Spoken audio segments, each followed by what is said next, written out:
Hey, welcome back YouTube to the Slice of Knife. My name is Alex, and we're back in the workshop today. We're going to go over a new item. Well, not a new item, a different item, a sharpener. We're going to go over the Work Sharp bench stone. This does not get a lot of uh, advertisements, publicity. It gets far less than I think it should. It is really kind of your step between um, one of the guided systems that Worksharp also creates that I've not used, but I think are, while they're good, I think they also take the skill out of what I would consider to be a skill that a knife owner should probably know. You could certainly pay somebody to sharpen your knives. You could certainly use one of those systems, and they work okay. I think I've actually heard they work very well by many people. But a bench stone is close to a whetstone, or this bench stone is close to a whetstone. This is not a whetstone system. This is completely dry. You don't need to do any of those things. It uses diamond plates, um, and not a whetstone. But anyways, um, it's just sort of a bit of a lost art. There are a lot of people who collect knives who don't know how to sharpen, and I think that is something that should be a known skill. Now, that might be a hot take. People will be like, "Oh, you don't need to know how to do that." But if you could pay somebody to do it. But I guess I come from maybe an old line of thinking where if I can do it myself, I want to do it myself. I have a car. I know how to do a lot of maintenance to it. Can I fix everything on it? Absolutely not. Catastrophic failure of an engine, like I'm going to need some help with that. But can I change the oil? Can I change the brakes? Can I change a tire? Can I change the exhaust system? I've done all those things. I can do those things. Like those are things that make sense. If my knife has this is Kershaw Mini Iridium. If my knife has a pivot that causes a problem, strips or whatever, can I get it out of there? Can I put in a new pivot? Like basic knife maintenance. Knife sharpening is like the oil change of knives. Oil changes for cars, you got to do it every so often. It is a wear and tear part of the car. Knife sharpening, your blade gets dull. When it gets dull, you got to sharpen it. You could take it to somebody to sharpen. Absolutely. You can take somebody to get your oil changed. But there's something for me, and it's not for everybody, but there's something for me that's so satisfying about doing some basic maintenance on things that you own and take care of. When you do an oil change to your car or to our lawnmower or to our um, 4x4 thing, it's not a 4x4, like a Gator. We call it Twizzler because it's red. And my daughter called it that when we first got it. But, anyways, changing the oil on that thing, doing those kind of things, it just feels good when you get it done. You're like, oh, that was good. Yes, I could go take it somewhere and have somebody do it, and I guess that's fine. And sometimes that's all you have time for. But I feel like knives, you know what it is. Knives are not a thing that we own just because we own it as a tool. It is part of that, but if you're watching this channel, most likely it is also just something that you enjoy. It's a passion. And to me, I look at this and I go, you know, having a knife, owning a knife, using a knife is fun for me. And I think most of you watching this, it's going to be fun for you as well. So I also think that taking care of it is fun. When I took apart my Ontario Rat 2, probably, I don't know, a year ago, whatever it was, a little while ago, I hadn't done it in maybe ever. Maybe I never even took that knife apart before, and I've used it forever. And it's been very good. But it was starting to get a little bit sluggish on the action. And so I was like, this thing just needs like some maintenance. So took it apart and sanded up the washers and oiled everything and put it all back together. And the thing works like new. Feels so good. To me, restoring a thing that was useful and still is useful, but you can bring it back to its former kind of glory is awesome. So today, we're going to talk just a little bit about sharpening. I am by no stretch of the imagination somebody who is a sharpening expert. I've been sharpening on this. I got this thing for Christmas this year. So what is it, 4 months? And I'd sharpened a little bit before then. But I got this thing Christmas this year when I really started sharpening. And it's very easy to get into. I'm not saying try with your most expensive knife, but I'm saying find a knife, one of your beaters that you can, and start you know, if it's not dull, dull it out a little bit and see if you can sharpen it back. There's a lot of tricks. I'm not going to go through all the tricks. This isn't like a hard knife sharpening video because I don't consider myself an expert. But what I want to show you is that even without being an expert, you can run through the basic tasks of knife sharpening and knife maintenance, and it's not that bad. It's nothing to be scared of. You could absolutely do it. Anybody can do it. If I can do it, anybody can do it. I am by no means special in the knife world at all. So let's start by going over the thing. Let's do a couple things here. So it's relatively heavy. I mean, it's not. It's probably like maybe a pound, probably about a pound sitting on here. Now it comes apart. There are multiple pieces to it. So you kind of have this. This has all your blades plus your guides. Let's actually take these guides off for a minute. The guides are magnetic, and I'll show you those a little bit here. So here's your kind of basic pieces. You have a 320 grit piece. You have a, I can't spin it very well. You've got a 600 grit piece. I don't know if you can see. Oh, there we go. Got it just right. 600 grit piece. And then you have your ceramic, your fine ceramic. Really clean it up. The one thing it does not have is a strop. So you'd need a strop. It's up there. I'm not going to get it down. I do have a strop. If you're into stropping, I know there's a lot of talk about if you need to be a person who straps. Some people don't, or they're not about stropping, and some people are. In any case, with this knife, but when I show you, I want to switch it to 600 because I'm not trying to. It's not crazy dull, but it could use a touch up. So then you have guides. So they give you a set of guides that you start with, which has a 20 and a 25. 20 is my EDC angle that I prefer on my blades. You could use a 25 for maybe something a little bulkier, a little heavier. Not going to be as razor sharp, but it's going to be a strong edge. So edge geometry, that's also a big thing that I don't know enough about. So these are you put these on the sides here. They're magnetic, so they just clip right in like that. Clip right in. And there you go. They're attached. Those guides are the angle that you should keep your knife so you don't slide it down like a slide. It shouldn't go whoop and flatten out. That's not what you want. What you want is a slide that allows your knife to be at the exact same angle down that bend the whole time. Okay, so with that in mind, I know that's kind of obtuse. Oh, let me show you these. So I actually bought also, for if I want to do kitchen knives, I bought a upside down. It's not actually upside down. I'm just dumb. It's a 17 degree, and it also has a 15 degree. So for extremely sharp kitchen knives, you can do that. I haven't sharpened my kitchen knives on. Yeah, I did a little bit actually. I did do the 17s on one of them. Worked out pretty well. So the other thing to note about this is it has a couple of settings on it. There's a red little kind of a switch here. So that changes it from here. Actually, let's keep it up here. This thing will rock a little bit while you're sharpening. The point of that is to move with your blade a little bit. It helps prevent rounding at the tip especially. But if you want to do it flat out, you can click the little thing over. Doesn't rock anymore. Very stiff. Doesn't rock. I usually have it on rock mode. I guess if you're doing a very long, straight part piece of a knife, this is a small knife, but I guess if you were doing something a little larger, you could maybe do it straight and do it in sections on here. But anyways, so the basics of knife sharpening. There's a Sharpie trick. There's a lot of things. I'm going to tell you the most basic of basics that you can imagine here. But I really encourage you to try it with a knife that because the first time I did it, like I wasn't doing a great job. You can take your edge geometry and let me tell you the risks. You can mess up your edge geometry a little bit. So it's important that you know roughly the angle of the knife as it currently stands. If not, then it's not that you can't fix it or make it good, but you're going to do a lot of work if you're regrinding a different angle into there. If it's a 25 degree angle and you're making it 20, you're going to take a lot of material off, which is okay, but it's going to take you a long time and your results may be a little discouraging. So when you're doing this,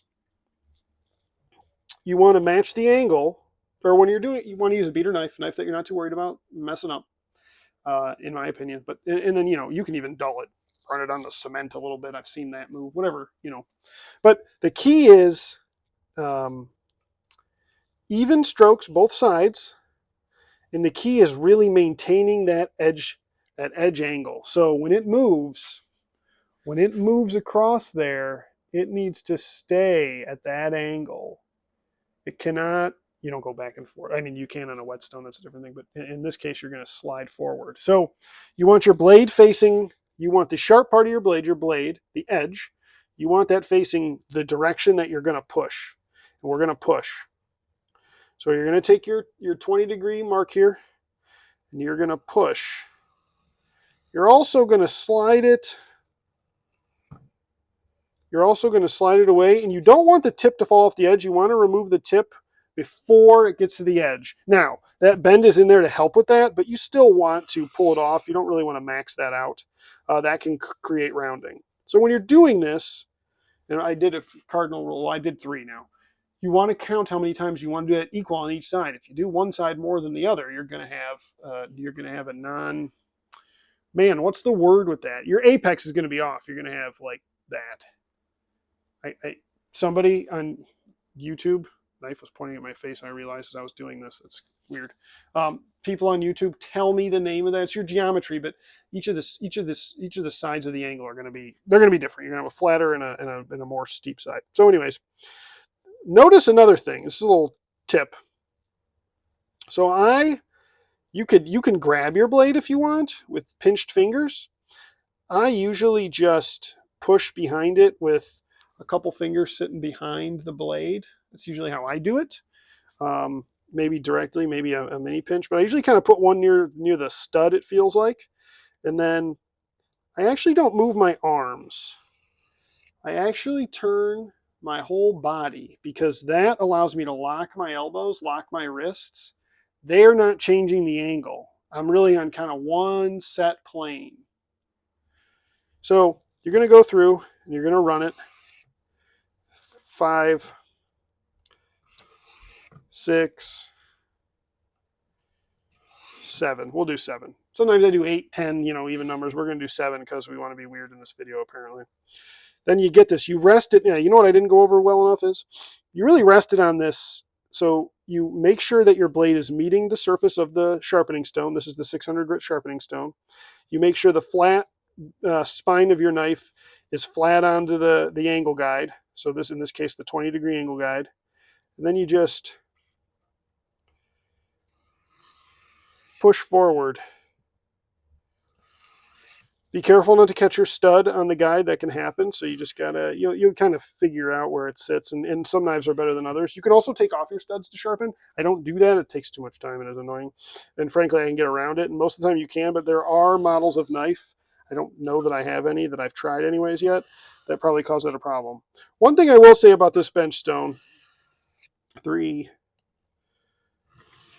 4, 5, 6, 7, 8. Okay, so I did 8. I think I did 8 that side. Anyways, you keep going and you work yourself down and you'll be able to feel a burr and things like that. I don't really have much of a burr. I'm on the 600 grit. I'm not taking off a lot of material. If you were on the 320 on this, you could take off a lot more material. But again, I'm not going to go deep into it on this. I wanted to go through the basics of that. Whoa! YouTube fail. So I was actually going to bring that up, though. The one thing that I don't like about this item is that it does not, oddly, let me get that sitting incorrectly. Oh, hold on.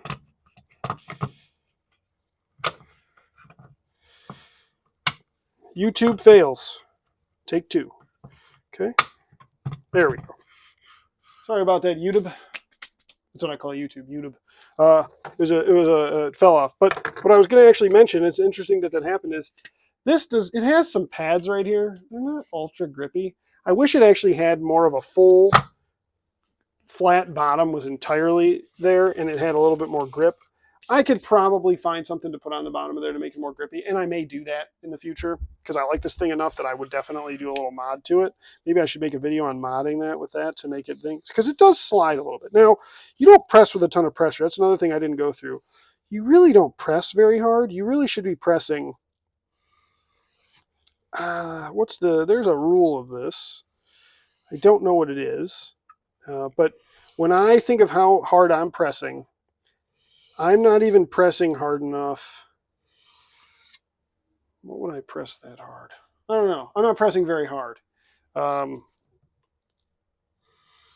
I'm pressing very lightly. It's not even a pound of pressure on here. You're just gliding it across, and you're letting the stone do the work. The stone is what's cleaning up the blade. It's not your pressure. It's back in. It's the repetitive movement over that. The stone is cleaning up the blade as you do it. In any case, let's wrap this up. This is a longer video than I even wanted it to be, but I wanted to get it done. It's actually going to come on a little bit late. I did this late in the day, so Easter or holiday, you know, took up my time when I normally do these on weekends. And I wasn't ahead. I was ahead 2 weeks ago. I'm usually like about 2 weeks ahead. I was not. This is pretty live. In any case, wasn't ready for it, and yeah, so this one will be a little bit late. But for the faithful, the 40-ish faithful subscribers that I have, which has grown like 7 since last week, so that's impressive. All those faithful subscribers, it's coming. It'll be there. I promise you. Anyways, Work Sharp Bench Stone. This thing's about $50, maybe 60. Um, Excellent investment for knife maintenance. And again, sharpening your knives on here, when you get some knives that you've had for a while that are dull and you bring them back to life, I'm telling you, you feel good about it. It just feels cool. So I encourage you to, I'm not saying one of those the guided sharpening systems are bad. I mean, this is a guided sharpening system. This isn't a full whetstone with no guides. And maybe someday I'll be good enough I could take these off and just go 20 degrees. Yeah, I know 20 degrees. And I just do it. And that would be really cool. And I'm doing it right now. And who knows? Maybe I'm hitting it. I don't know. You probably have to have a better feel for that. But if you do get to that point, it's a good, worthwhile skill to have. And it makes you feel good about it. And then you can make your knives as sharp as you want them. You can be cutting paper in half, whatever. You could just be breathing through it. Whatever you like to do. I don't need mine that sharp. I mean, yes, mine could trim some paper, but I mean, I need them. I like them to be. They're not hair whittling sharp. But if that's what you're into, awesome. You can do it yourself. You can make it that way. So don't be afraid of this. It's a $50 investment.